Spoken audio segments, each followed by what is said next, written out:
मैं परमेश्वर के साथ हूँ। ये मौका प्रभु ने मुझे दिया कि मैं आपके साथ परमेश्वर के वचन को साझा करूं। परमेश्वर का वचन पवित्र शास्त्र बाइबल पहला यूहन्ना उसके अध्याय उसके 5 पद में हमसे कहता है कि वो इसलिए प्रकट हुआ कि पापों। संपूर्ण पवित्र शास्त्र बाइबल को अगर आप बड़े ध्यान से पढ़ेंगे तो आप देखेंगे कि एक परमेश्वर है जो आपकी चिंता करता है। एक परमेश्वर जिसके पास आपके लिए योजनाएं और भलाइयां।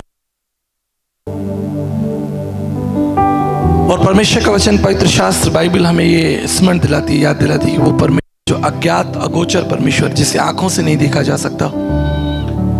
स्वामी विवेकानंद जी ने कहा है कि अदृष्ट अगोचर अदृश्य परमेश्वर जिसे आप आंखों से नहीं देख सकते, उसे आप अपनी बुद्धि अपनी समझ से आप उसको नहीं समझ सकते। उस परमेश्वर ने अपने आप को मनुष्य के रूप में संसार में प्रकट कर दिया। लिखा है वो इसलिए प्रकट हुआ कि वो पापों को हर ले। याद रखिएगा कि प्रभु का अस्तित्व, प्रभु का होना सनातन से सनातन काल के लिए है। प्रभु यीशु मसीह का जन्म 2000 साल पहले हुआ, मनुष्य रूप धारण किया, लेकिन होना सनातन काल से है। ऐसा नहीं कि प्रभु यीशु मसीह कोई ईसाइयों के भगवान है, ईश्वर हैं, और ये जो ईसाई धर्म है या पंथ है या मार्ग है ये 2000 साल पहले शुरू हुआ। मानव जाति की सभ्यता अगर आप इतिहास पढ़ेंगे तो मेसोपोटामिया की सभ्यता, अगर आपने इतिहास पढ़ा होगा, मोहनजोदड़ो हड़प्पा की जो संस्कृति है वो लगभग 6500 साल पुरानी संस्कृति है। अर्थात मनुष्य का जो अस्तित्व इस पृथ्वी पर पाया जाता है वो लगभग 6000 से 6500 साल पुराना है। ये इतिहास की बात है, मैं ऐतिहासिक दृष्टि से बात कर रहा हूं। और ये सब कुछ मिडिल ईस्ट में अर्थात इराक, ईरान और जो इजिप्ट देश है उनके आसपास ये सभ्यताएं डेवलप हुई, और उसके बाद धीरे धीरे ये सभ्यताएं पूरे विश्व में फैल गई। तो भारत की धरती, अफ्रीका की धरती, जापान की धरती, ऑस्ट्रेलिया की धरती, न्यूजीलैंड, बर्मा, टर्की, स्पेन, ये सारे देश जो भौगोलिक देश है ये सब खाली थे। वहां कोई संस्कृति नहीं थी। चाइना में कोई लोग नहीं रहते थे। ऐतिहासिक दृष्टिकोण से बता रहा हूं, बड़े दावे और बड़े विश्वास से बता रहा हूं। सिर्फ यही नहीं कि कोई आध्यात्मिक चर्चा हो रही है जो मुझे मन में आया मैं बोल दूं। इतिहास की दृष्टि में मोहनजोदड़ो हड़प्पा की जो संस्कृति है वो लगभग 4 से 6500 साल पुरानी संस्कृति है। और प्रभु यीशु मसीह का जन्म आज से 2000 साल पहले हुआ। यीशु मसीह का जन्म यहूदी कुल गोत्र में हुआ। वो कोई ईसाई नहीं थे, वो यहूदी थे। और चूंकि उनका नाम यीशु था और अर्थात उसको उसके अनुयायियों को ईसाई कहा गया, जिसकी आवश्यकता नहीं पड़ती। लेकिन मैं विश्वास करता हूं कि परमेश्वर का जो वचन है वो मलिन नहीं होता, नष्ट नहीं होता। और जिस तरह जल किसी भी बर्तन में रखा जाए उसका आकार ले लेता है। जल को आप किसी भी बर्तन में रखिए उसका आकार ले लेगा। अगर जल को आप कटोरे में डालेंगे तो वो कटोरे के अंदर होगा, जग के अंदर डालेंगे जग को, ग्लास के अंदर ग्लास होगा। सो प्रभु का वचन जहां गया लोगों ने उसे जाना। वहां पर धर्म या संस्कृति के परिवर्तन की आवश्यकता नहीं है, क्योंकि प्रभु यीशु मसीह तो स्वयं यहूदी थे और उन्होंने कोई यहूदी धर्म की स्थापना नहीं की। तो मोटी मोटी बात हमें यह समझनी है कि प्रभु यीशु मसीह संसार में आज से 2000 साल पहले प्रकट हुए। वो थे, उनका अस्तित्व सनातन से सनातन काल के लिए था। आदि में वचन था, वचन परमेश्वर था और वचन परमेश्वर के साथ था, और ये वचन देहधारी हुआ। जैसे मैं इस पृथ्वी पर 40-45 साल से हूं, लेकिन आपके शहर में तो आज आया हूं, तो मेरा जन्म आज थोड़ी हुआ है। मैं तो पिछले 40-45 साल से इस इतिहास का हिस्सा हूं। ठीक इसी तरह प्रभु यीशु मसीह का अस्तित्व इस ब्रह्मांड में, इस प्रकृति में, इस पूरे संसार के अंदर उसका होना सनातन काल से है। लेकिन वो आया 2000 साल पहले, और लिखा है वो इसलिए प्रकट हुआ कि पापों को हर ले। ये मेरे लिए बड़े गौरव की बात है कि मैंने ना केवल पवित्र शास्त्र बाइबल लेकिन भारत के तमाम दर्शन शास्त्रों का अध्ययन किया। भारत के अंदर 9 दर्शन होते हैं, 6 आस्तिक, 3 नास्तिक। न्याय दर्शन, वैशेषिक दर्शन, सांख्य दर्शन, वेदांत दर्शन, ये सब आस्तिक दर्शन है। चार्वाक दर्शन, बौद्ध दर्शन और जैन दर्शन, ये नास्तिक दर्शन है। और मैंने तमाम दर्शनों को बड़े ध्यान से पढ़ा, और जो मुझे हर दर्शन में या वेदों में या उपनिषदों में मिलती है वो यही है कि हर जगह एक ही प्रार्थना है कि हे प्रभु हमारे पापों से हमारी रक्षा करें। और इसलिए परमेश्वर का वचन, पवित्र शास्त्र बाइबल कहती है कि परमेश्वर ने अपने पुत्र को इस संसार में, अर्थात परमेश्वर इस संसार में मनुष्य बनकर इसलिए आया ताकि तमाम दुनिया के लोग, केवल भारत के लोग नहीं, क्योंकि मोक्ष तो सबकी आवश्यकता है, जैसे भोजन सबकी आवश्यकता है, हवा पानी सबकी आवश्यकता है। इसमें कोई भारत के लोगों की जिद थोड़ी है कि भाई हमको ही खाना मिले, वो तो ऑस्ट्रेलिया, न्यूजीलैंड, फ्रांस, जर्मनी के लोगों को भी खाना चाहिए। इसी तरीके से उद्धार जो है, मोक्ष जो है, वो हर जाति, समाज, भाषा के लोगों की आवश्यकता है। मैं इसको सिद्ध कर सकता हूं। आज आप पेपर उठाएं, अपने शहर का पेपर उठाएं, तमाम लूटपाट की घटनाएं, मारपीट की घटनाएं आपके अखबार में छपी होंगी। आप बॉम्बे का उठा लिया, वहां भी छपी होंगी। आप जयपुर राजस्थान का उठा लीजिए, मैं आया हूं, वहां भी छपी है। मारपीट चल रही है, लूटपाट चल रही है, हत्याएं चल रही हैं, काला बाजारी चल रही है। दुनिया के कहीं भी आप समाचार पत्रों को पढ़ेंगे तो आप यही देखेंगे कि संसार में त्राही त्राही मची हुई है। इसलिए भारतीय दर्शन में भारतीय ऋषियों ने विशेष रूप से वैष्णव ब्राह्मण प्रार्थना मंत्र में कहा है, पापम पापात्मा पापकर्मा पाप सम्मा त्राहिमाम त्राहिमाम पुण्यरक्षाम सर्व पाप हरे हरे। इसका मतलब है, हे प्रभु हम अधर्म में, पाप में नाश हुए जाते हैं, आप हमारी रक्षा करें। त्राहिमाम त्राहिमाम, प्रभु जी बहुत पाप बढ़ गया है, पुण्यरक्षाम पाप हरे हरे, हमारे पापों को जो है आप हमसे दूर कर दीजिए। अब इससे कोई फर्क नहीं पड़ता कि आप किस जाति, समाज, भाषा में पैदा हुए हैं, कोई फर्क नहीं पड़ता। जैसे मैंने कहा, आपका जन्म महाराष्ट्र में हुआ, राजस्थान में हुआ, उत्तर प्रदेश में हुआ, कर्नाटक में हुआ, कहीं भी हुआ, यहां पर कोई व्यक्ति यह नहीं कह सकता कि मैंने पाप नहीं किया। भारतीय दर्शन में एक बड़े ऋषि हुए जिनका नाम है डोंगरे जी महाराज। उन्होंने कहा, मन वचन कर्म से हर व्यक्ति पापी है। इसको सिद्ध करने की आवश्यकता नहीं है, क्योंकि आप जानते हैं आप कौन है। इसको मुझे सिद्ध करने की आवश्यकता नहीं है कि आप पापी हैं या आपने पाप किया है, आप कर रहे हैं या करेंगे। आपको अपने बारे में सब कुछ पता है, मुझे अपने बारे में पता है। पापम पापात्मा, इसलिए संत तुलसीदास जी कहते हैं, तुलसी या जगाई के कौन भयो समरथ, कंचन पे कुंचन किन्ना पसारो हाथ। इस संसार में कौन हुआ जिसने व्यभिचार नहीं किया, या जिसने लूटपाट नहीं किया, जिसने हत्या नहीं की, या जिसने धन के ऊपर झपट्टा नहीं मारा। तो जगाई के संसार में आके कौन हुआ समर्थ, कौन हुआ जो ये कह सकता है मैंने पाप नहीं किया। महाभारत भी अर्जुन जो है वो श्री कृष्ण के सामने बैठ गए, बोले जी मैं क्या करूं, मैंने पाप किया है, मन वचन कर्म से मैं पापी हूं, मुझे क्या करना चाहिए। गीता उसके 18 अध्याय 62 श्लोक में कृष्ण ने अर्जुन को सलाह दी, तुम शरणम गच्छम सर्वभावेन भारतनम तत्त प्रसादनम प्रशासिति शाश्वतम। केवल परमात्मा के अनुग्रह से ही तुम्हारे पाप जो हैं वो दूर हो सकते हैं, दूसरा कोई तरीका नहीं है, केवल परमात्मा के अनुग्रह से। इसको समझ लेंगे।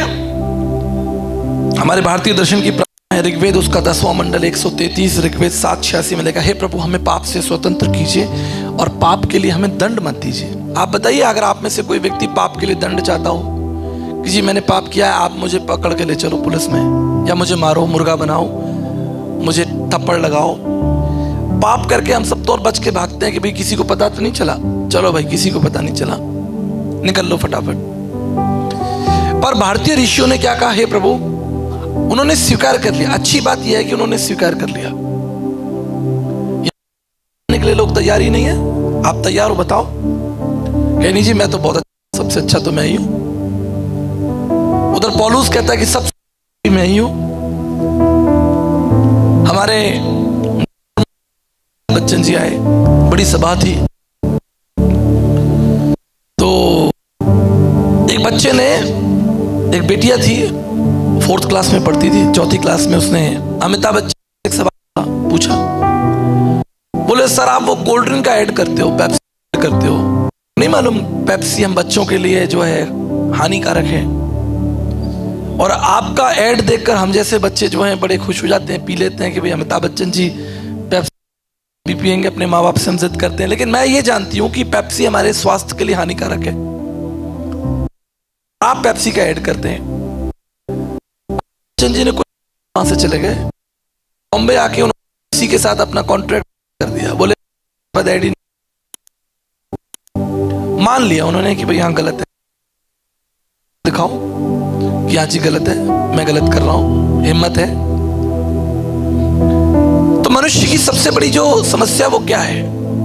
मनुष्य की सबसे बड़ी समस्या है, अगर आप डॉक्टर के पास जाएं, आपको कोई तकलीफ हो, कोई बीमारी हो, तो डॉक्टर के बोलो भाई क्या करना है, क्या इलाज करना है, तो आपको बताना पड़ेगा कि मेरे पेट में दर्द है, मेरे या कोई ऐसी बीमारी है जो आप किसी मनुष्य को नहीं बताते, तो आपको डॉक्टर को तो बतानी पड़ेगी। डॉक्टर तो सारे कपड़े खुलवा लेगा, कहेगा लेटो भाई।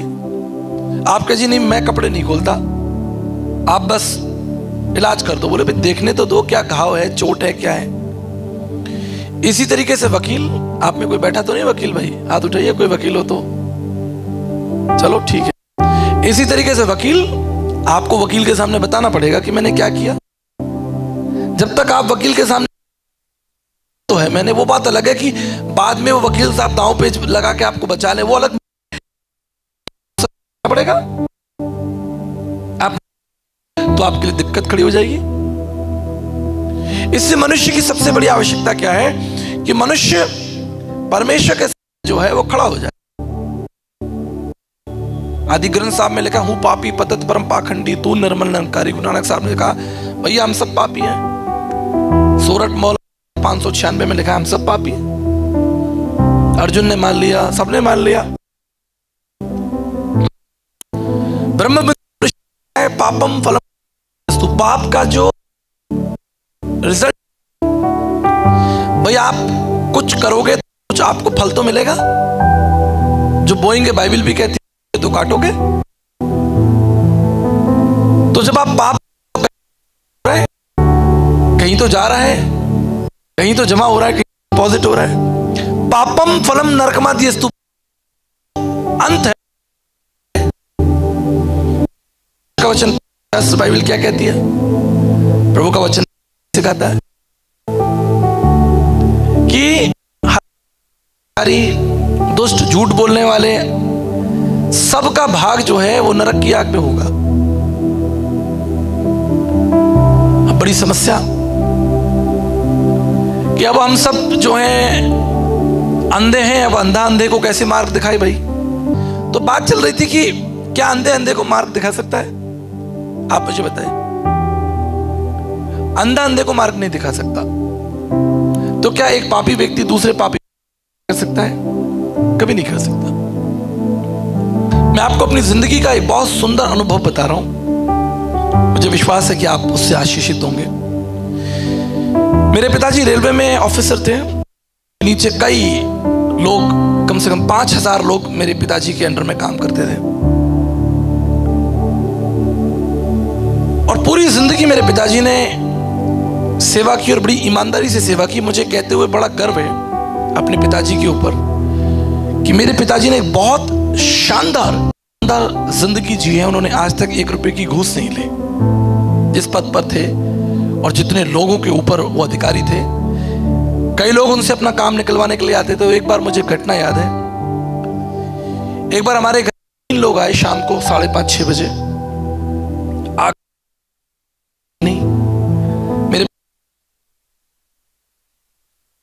मेरे पिताजी के पैर पकड़ लिए,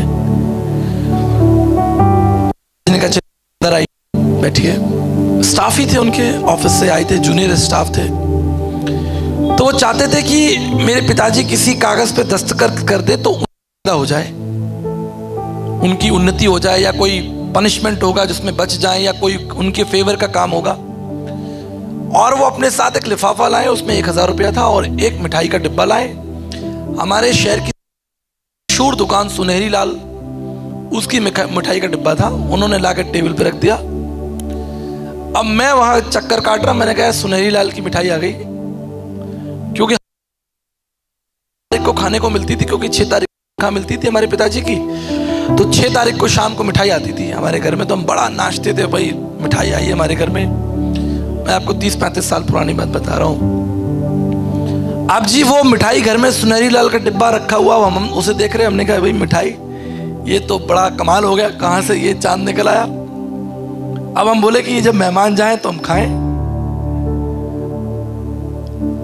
ना किसी चीज लगे हमारा, ना खाने में मन लगे, ना पढ़ने में मन लगे, हमें तो बस मिठाई नजर आ रही। हमने कहा वो मेहमान जाएं तो अब 4 आदमी 5 आदमी बैठ के बात कर रहे हैं, मैं दूर से छुप के पर्दे में देख रहा हूं कब जाएंगे ये।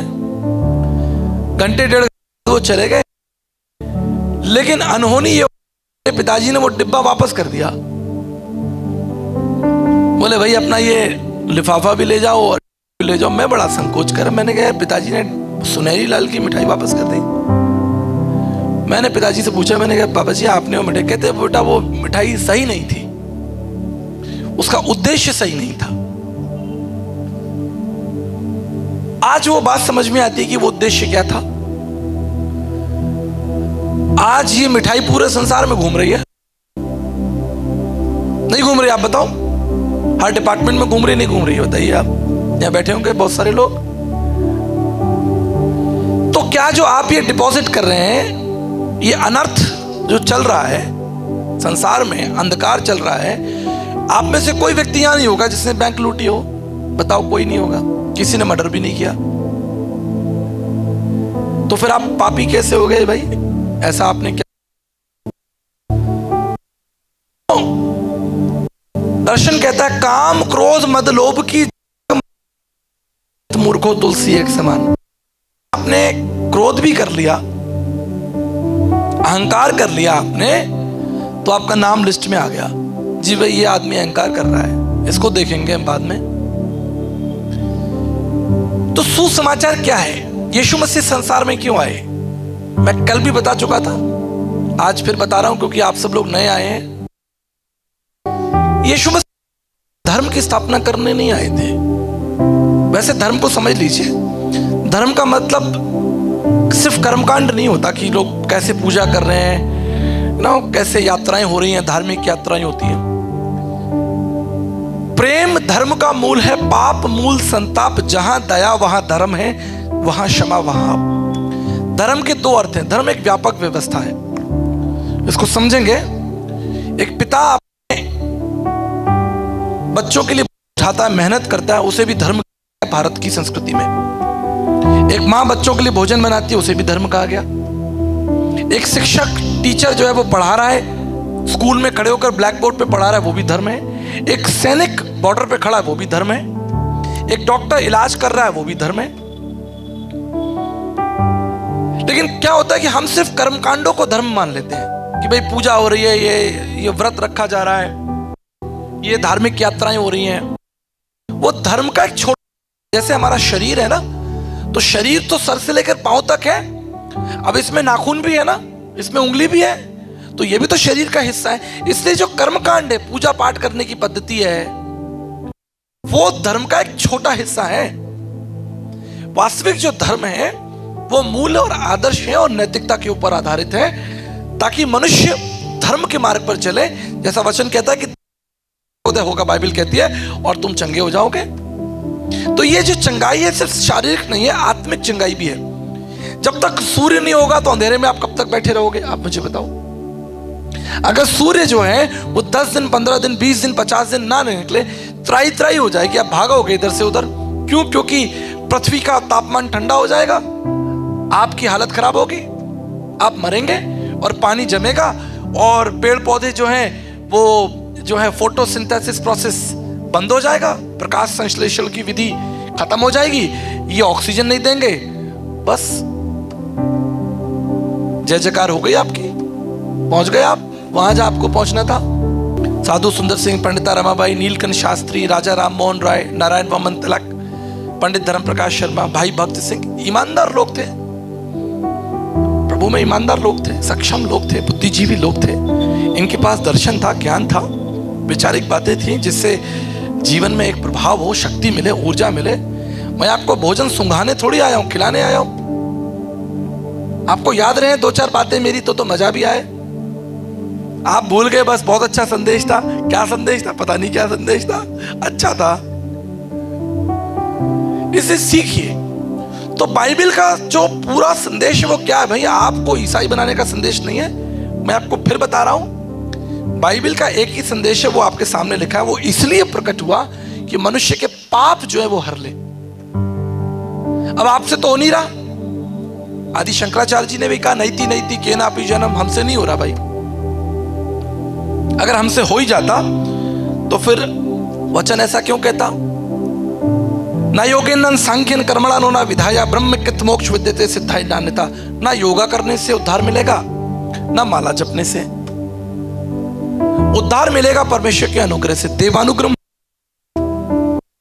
परमेश्वर का अनुग्रह जो से अंधकार को दूर कर सकता है, कपट को सकता है, छल। अगर आप किसी जाएं, आप किसी खाई में गिर जाए, रोए, चिल्लाएं, चीखें, बचा लो, तो अगर आप चिल्ला रहे हैं तो इसका मतलब है आप कोशिश कर चुके हैं ना। आप नहीं निकल पा रहे, तभी तो आप गड्ढे में पड़े हुए हैं, बोरवेल में पड़े हुए हैं, तो आप चिल्ला रहे हैं कि भाई निकालो। तो ऊपर से जो व्यक्ति जो स्वतंत्र है, जमीन पर चल रहा है, वो आपको रस्सी डाल के निकाल सकता है। और मान लीजिए कि वो रस्सी डाल रहा हो, आपने उसे खींच लिया, तो दोनों ही गिर गए गड्ढे में। पतला दुबला हुआ, वो आपको खींच ही नहीं पाया। भाई आपके पाप का बोझ जो है वो 200 किलो है। आपके पाप का जो वजन है वो 200 किलो है, और आप कोई पतला दुबला आदमी खींच रहा है, वो आपको तो वो नहीं खींच पाएगा, वो भी गिर जाएगा गड्ढे में। तो इसलिए दर्शन कहता है स्वयंभू सृष्टिकर्ता प्रजा का यज्ञ तत्रम परमात्मम पुण्य दान बलियागनम सर्व पाप परिहरो रक्त प्रक्षणम। समस्त मानव जाति के पापों केवल स्वयंभू सृष्टि उठा सकते हैं, कोई तरीका नहीं है। इसको जरा समझा दूं, आप कहेंगे समझ नहीं आया, मेरे पास प्लान बी भी है आपको समझाने का। आपने कितने लोग मॉल में गए? आप मॉल में गए? हाथ उठा। मॉल गए? देखो सब लोग गए। क्या किया मॉल में जाकर? पिक्चर देख के आ गए। तो मॉल में आप गए, तो मुझे आप एक बताओ, कभी आपने मॉल में कोई भिखारी देखा है? मैंने आज तक अपने जीवन में मॉल में कभी भिखारी नहीं देखा। आपने भी नहीं देखा होगा। देखा हो तो मुझे जरूर बताना। क्यों नहीं जा सकता मॉल में? वो ऐसी क्या बात है? इंसान नहीं है? जीवित नहीं है? क्यों नहीं जा सकता मॉल के अंदर? एक गरीब आदमी, भिखारी जो सड़क पर भीख मांग रहा है, वो क्यों नहीं जा सकता? एक ही कारण है, वो योग्य नहीं है। उसके पास क्या नहीं? योग्यता में धन नहीं है। अच्छा, क्या ऐसा तरीका हो सकता है जो वो मॉल पहुंच जाए? ऐसा क्या तरीका हो सकता है? ऐसा क्या उपाय हो सकता है? बताइए। आप बड़े बड़े बुद्धिमान लोग बैठे हैं, सब डॉक्टर, इंजीनियर, साइंटिस्ट बैठे हैं।